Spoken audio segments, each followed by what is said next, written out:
Assalamualaikum warahmatullahi wabarakatuh. Salam sejahtera, salam perpaduan, salam perjuangan, salam Melaka berwibawa pintar hijau bersih. Saguturi gelih wanakam. Sepene hormani hauma kaifalikum anabil har syukuran marairan waran inturun memandai syarata syahau. Tuan-tuan dan perempuan, saya Muhammad Anwar Fahmi Haridas bin Abdullah selaku Presiden Pertubuhan Masyarakat Sivil Negeri Melaka tampil lestari dalam perkongsian ilmu hari ini saudara pada 20 September 2021. Kita menjunjung tinggi Tuanku Sultan dan Raja-Raja Melayu. Kita menghormati Akta Polis 1967. Saudara, negara ini bukan negara authoritarian, totalitarian, rejim komunis militeri. Malaysia mengamalkan demokrasi berparlimen, raja berperlembagaan. Merujuk kepada artikel 5 to 19, Freedom of Speech, Attending Rally, Choose Your Own School of Thought, Wise House. Saudara, maka think tank, scholars, professors, opinion leaders, student leaders, siapa saja, Presiden NGO, tampil lestari bersama Tuanku Sultan dan Raja-Raja Melayu dan pemimpin yang berintegriti, bermaruah, berprinsip di antara kerajaan dan pemangkang. Kita mahu menyelamatkan negara yang kita kasihi, negara yang kita sayangi, negara kita, tanggung jawab kita. Baik saudara, hari ini cerita kita berkaitan dengan isu penangkapan pegawai kanan atau pegawai dalam satu agensi penguasaan di negara ini. Dan pertuduhannya telah dibawa ke mahkamah di Putrajaya. Kita melihat pihak berkaitan ditahan reman daripada 14 hingga 19 hari bulan. Dan hari ini 20 mereka dibebaskan. Kemungkinan begitu. Tetapi isu dan persoalan yang perlu kita lihat di sini adalah Ketua Pengarah agensi berkaitan menyatakan tidak mahu ada pihak mengeluarkan kenyataan dan pandangan dibimbangi akan mengganggu siasatan ataupun perbicaraan, akan mengganggu perbicaraan di mahkamah. Saudara, bagi saya secara peribadinya, saya menghormati ketua jabatan berkaitan dan agensi berkaitan. Tetapi kita rakyat Malaysia, merujuk kepada artikel 5 to 19, mempunyai hak untuk memberi pandangan bersama agensi-agensi berkaitan dan semua agensi termasuk PDRM, Custom, Immigration, SPRM dan apa saja agensi penguasa di Malaysia.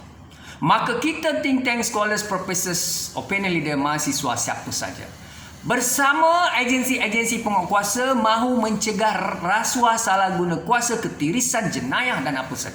Kita bersama PDRM, kita bersama SPRM, kita bersama Custom, kita bersama Immigration. Saudara, apabila kita bersama frontliner, maka kita mestilah diraihkan, disambut.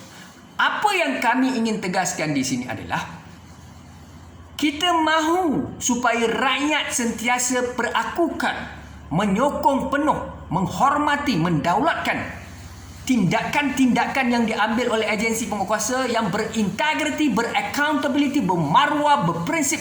Jangan sampai rakyat menyatakan, kita sudah lihat mereka komen dalam Facebook, mereka komen dalam segala media yang ada, ya, Twitter, Instagram, apa saja mereka memberi pandangan peribadi mereka berkaitan dengan harapkan pegar makan padi, harapkan penjawat awam penguasa, mereka yang terpalit dalam salah guna kuasa dan jenayah. Saudara, ini satu perkara yang tidak baik, menggugat imej, reputasi dan identiti agensi-agensi berkaitan. Maka itulah kita minta semua ketua jabatan dalam semua agensi seperti Ketua Polis Negara, Inspektor Jeneral Polis yang kita hormati, yang berbahagia, Datuk Seri Akrisani, terbaik Datuk Seri, lakukan yang terbaik untuk PDRM, negara dan rakyat. Kemudiannya kita mengharapkan Datuk Seri Azam Baki, KPSPRM, Datuk Seri lakukan yang terbaik untuk mencegah rasuah habis-habisan di Malaysia, termasuk anggota dan pegawai Datuk Seri. Seterusnya, Custom, Immigration, kita minta KP mereka bertanggungjawab, berintegriti, bermaruah, berprinsip. Kita jangan bersekongkol dengan mana-mana pegawai kita atau frontliner kita yang terpalit. Seperti mana yang kata Datuk Ayub Khan Maidin PJ, yang menyatakan mana-mana pegawai atau frontliner mereka terlibat, terpalit dengan kes salah guna kuasa atau rasuah apa saja, beliau tidak teragak-agak untuk mengambil tindakan tegas dan tidak akan berikan muka kepada mana-mana petualang dan pengkhianat bangsa. Saudara, kita merujuk kepada kenyataan Tuanku Sultan Selangor yang menyatakan dan memanggil KPSPRM di Istana Selangor dan baginda bertitah tidak ada tempat ruang peluang kepada mana-mana individu yang melakukan jenayah, rasuah, salah guna kuasa di negeri Selangor. Jadi kita minta KPSPRM tunaikan, buktikan kepada rakyat Datuk Seri Azam Baki buktikan yang terbaik untuk meningkatkan imej, reputasi dan identiti semua agensi termasuk SPRM. Dan kita tidak mahu melihat mana-mana individu ataupun rakyat dan seterusnya pegawai-pegawai kerajaan atau penjawat awam dalam mana-mana agensi, saya tak sebut agensi mana, tapi saya kata mana-mana agensi yang terpalit dengan jenayah salah guna kuasa, kedudukan ataupun terpalit dengan rasuah, meminta nilai suapan ataupun mereka-mereka yang melakukan ketirisan mestilah dibuang daripada negeri Selangor. Ini titah Tuanku Sultan. Kita merujuk kepada perlucutan kewarganegaraan dalam perlembagaan persekutuan. Antaranya berlaku khianat kepada negara Tuanku Sultan dan Raja-Raja. Mereka yang bersekongkol dengan militan, mereka-mereka yang mempunyai atau terpalit dengan jenayah-jenayah yang mungkin boleh dikategorikan sebagai jenayah yang sangat-sangat serius. Maka kalau kita melihat penjawat awam yang diberi amanah, ya, hipotesis, perceptions, opinion daripada masyarakat adalah sangat-sangat mengaibkan, khususnya mereka mengkritik agensi-agensi penguasa ataupun frontliner. Kita sebagai ketua jabatan, tidak kiralah dalam semua agensi yang ada seperti PDRM, SPRM, Custom Immigration, mestilah berintegriti, tegas, berani, jangan takut untuk mendakwa mana-mana pegawai kita, daripada pegawai bawahan, sokongan sehinggalah pegawai atasan. Kerana apabila ketua jabatan ini bermaruah, berprinsip, berani, maka kita dapat menangani agenda rasuah. Saudara dan saudari, ingatlah bahawa untuk memastikan sesebuah negara itu mencapai negara maju atau KPI negara maju, mestilah kita mencegah rasuah. Tidak boleh ada rasuah, tidak boleh harta rakyat berbilion-bilion, berjuta-juta diselewengkan, digunakan untuk kepentingan sendiri atau mereka yang mengambil peluang dan ruang. Dan keadaan ini, di samping kita mengenakan cukai yang sepatutnya KPI negara maju, kemudiannya kita membantah rasuah habis-habisan, mempunyai budaya inovasi, mencipta teknologi, menjual, mengekspor, jangan mengimport produk dan sebagainya, currency kita akan dropping. Itu KPI. Maka hari ini saya merujuk kembali kepada isu rasuah. Dan satu lagi perkara, rakyat, netizen janganlah diberi tekanan supaya mereka tidak boleh memberi pandangan atau bersama agensi-agensi dan ketua-ketua pengarah ini mencegah rasuah, salah guna kuasa, ketirisan dalam negara ini melibatkan mana-mana rakyat, CEO JLCs, Night Chancellor ataupun frontliner, termasuk CEO company swasta. Saudara dan saudari, saya juga melihat apabila kes ini melibatkan satu agensi seperti Custom contohnya, maka Custom membawa kes ini ke mahkamah, tetapi perkara ini mestilah disiasat oleh satu agensi lain, seperti apabila melibatkan jenayah, ugutan ataupun dia melibatkan kes-kes jenayah yang boleh dibuka siasatan oleh polis diraja Malaysia. Kerana kita mahukan pihak polis yang bebas ataupun agensi yang bebas. Apabila ada rakyat, NGO, individu membuat report polis, maka polis akan buka kertas siasatan. Saya merujuk kepada kenyataan yang dihormati yang dihormati Pengarah Jabatan Siasatan Jenayah Bukit Aman, Datuk Seri Abdul Jalil Ahsan. Beliau menyatakan ada satu kes tular dalam media baru, Facebook dan sebagainya, polis maklum, tetapi tidak ada satu laporan dibuat kepada Balai Polis IPD IPK di Malaysia berkaitan isu yang sedang berlegah dalam media baru terhadap beberapa penahanan anggota pegawai di agensi berkaitan. Agensi mana, anggota mana saya tak sebut.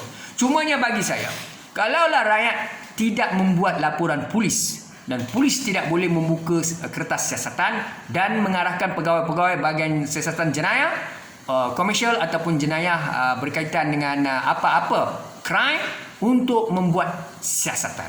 Sebab itulah NGO, rakyat dan siapa saja, tuan-tuan dan sebab itulah sesiapa saja mesti tampil ke hadapan untuk membuat laporan polis. 33 juta rakyat Malaysia dalam kalangan Melayu, India, Cina, Sabah, Sarawak, Kadazan, Protegi asli, kita mesti membuat laporan polis. Tujuan untuk membuat laporan polis bukan mahu menghina, bukan mahu memberi tekanan, bukan mahu menjatuhkan imej reputasi agensi berkaitan. Tidak, kita bersama ketua pengarah, kita bersama ketua polis negara Datuk Seri Akris Sani, kita bersama Datuk Azam Baki, kita bersama KP Immigration, kita bersama KP Custom, kita bersama ketua-ketua jabatan Federal State Local Government. Kita mahu mencegah rasuah bersama Tuanku Sultan dan Raja-Raja Melayu. Tuanku di istana telah bertitah banyak kali. Tuanku tidak mahu mana-mana pemimpin dan wakil rakyat termasuk ketua jabatan terpalit dalam kes-kes rasuah di negara ini. Saudara, ini titah Tuanku dari istana. Maka rakyat seperti kita, presiden NGO, think tank, professor, scholars mestilah bersama. Sebab itu saya kata, selepas dengar audio saya, silalah buat laporan polis. Ya, berkaitan kes-kes rasuah atau salah guna kuasa, penyelewengan, kita sebagai whistleblower. Kalau anda tidak membuat laporan polis, mana mungkin polis boleh membuka kertas siasatan. Sebab itulah, kalau tuan-tuan tanya saya, banyaklah laporan polis saya telah membuat buat laporan polis berkaitan dengan macam-macam isu. Ya, tapi saya minta pada rakyat Malaysia, belia, anak muda, presiden NGO, jangan bimbang dan takut. Tidak ada salahnya kita membuat laporan polis untuk memohon merayu kepada pihak yang berwajib, berkuasa. Yang boleh siasat, yang boleh jalankan siasatan, yang boleh ambil tindakan adalah mereka-mereka yang mempunyai kuasa penyiasatan. Mereka-mereka yang mempunyai kuasa penyiasatan, penguatkuasaan ini siapa? Polis Diraja Malaysia, SPRM, dan agensi-agensi seperti Custom Immigration yang mempunyai penguasaan ataupun penyiasatan. Mereka boleh melakukan penyiasatan dan pendakwaan. Rakyat tak boleh, tuan-tuan. Civil society organisation tak boleh. Kita hanya boleh membuat laporan polis dan keluarkan kenyataan, tetapi kenyataan yang membina, kenyataan yang sebenarnya merujuk kepada hak kita dalam Federal Constitution. Ingat, Malaysia bukan negara authoritarian, totalitarian regime komunis. Ini negara demokrasi berparlimen ataupun demokrasi raja berpelbagai. Kita jangan ugut rakyat, berikan tekanan, membuli mereka. Sebenarnya, kita jangan melindungi mana-mana pegawai kita. Seperti mana Tan Sri Abdul Hamid Badur menyatakan selalu, mantan KPSPRM. Begitu juga Dato' Ayub Khan Maidin PC, Ketua Polis Johor yang sedia ada, yang berani, yang tangkas. Beliau menyatakan bahawa hidup sekali, mati sekali. Beliau tidak akan takut dengan ancaman bunuh dan ugutan. Dengan memakai uniform polis Diraja Malaysia, beliau bangga mempunyai maruah dan prinsip. Selagi baju ini berada di badan saya, maka saya akan menjalankan tanggungjawab saya dengan penuh berintegriti, bermaruah demi negara, bangsa dan agama kita. Baik saudara, itulah kelebihan PDRM.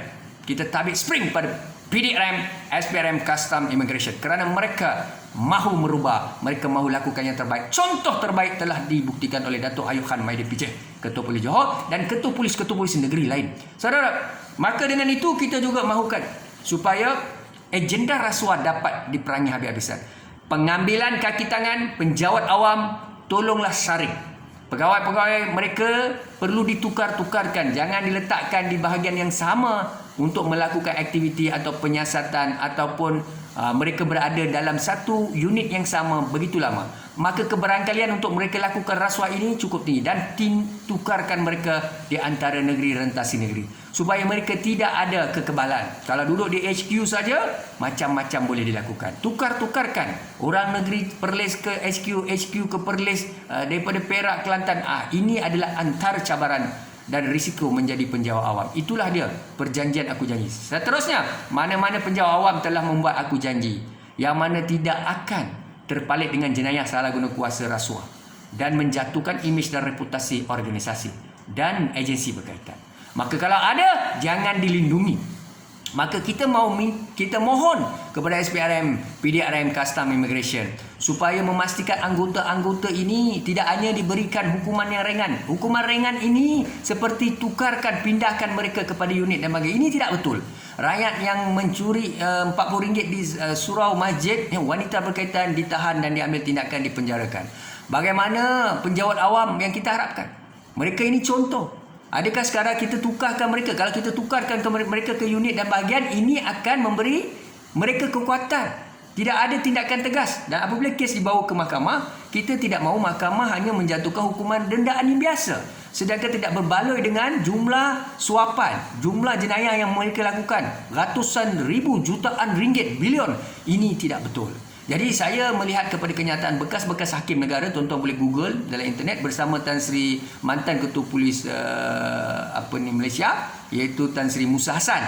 Saya ingat satu ketua hakim sedang bercakap, Tan Sri Musa Hassan berada di sebelah beliau dan bekas ketua hakim itu menyatakan bahawa kes-kes mahkamah di Malaysia ini, dia tidak mahu hakim-hakim jatuhkan hukuman yang tidak setimpal dengan pelakuan jenayah, ya, hukuman dendaan yang kurang atau lemah, dan seterusnya tidak berbaloi dengan berjuta-juta, berbilion-bilion rasuah yang dilakukan, lagi-lagi melibatkan pemimpin politik, penjawat awam dan sebagainya. Tuan-tuan dan puan-puan, marilah kita bersama memerangi rasuah bersama Ketua Polis Negara, KP, SPRM, Immigration Custom, Tuanku Sultan dan Raja-Raja Melayu. Ingat, rakyat bersama anda. Teruskan perjuangan anda demi menjulang mengangkat maruah bangsa dan negara, berdiri sama tinggi dan duduk sama rendah dengan negara lain di dunia. Ingat, lihat Amerika, India, China, Australia, UK. Mereka megah, termasuk Jokowi Indonesia. Malaysia apa cerita, apa sudah jadi. Jadi kita mestilah bersama. Ini negara kita. Kita sayang negara kita. Kita lebih hebat daripada mereka. Buktikan dengan mencegah rasuah. With that, syukran dan terima kasih. Assalamualaikum warahmatullahi wabarakatuh.